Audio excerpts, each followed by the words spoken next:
Hello friends, welcome back to our channel.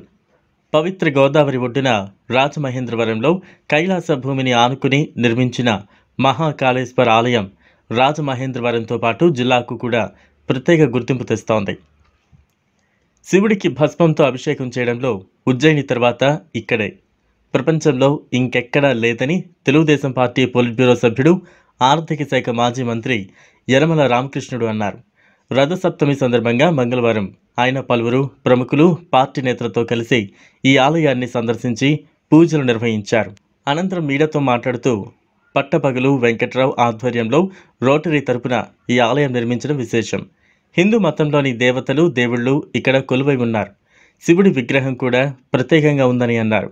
ఈ ఆలయంలో భారతదేశంలోనే కాక ప్రపంచంలోనే ప్రఖ్యాతి చెందిందిగా ఉందని ఆయన అన్నారు. ఉజ్జయిని దీనంత పెద్దది కాదు, కానీ మైథలాజికల్, హిస్టారికల్గా ఓ ప్రాధాన్యత ఉంది. అదే చూసే వెంకట్రావు దీన్ని నిర్మించారని ఆయన తెలిపారు.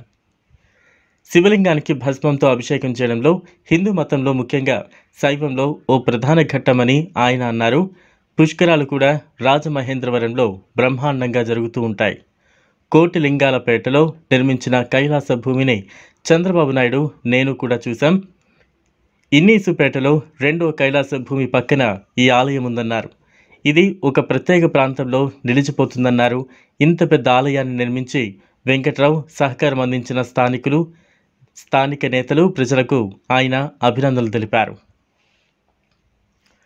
అంతకుముందు ఆలయంలోని ప్రత్యేకతలను పట్టభద్రుల వెంకట్రావు వివరించారు.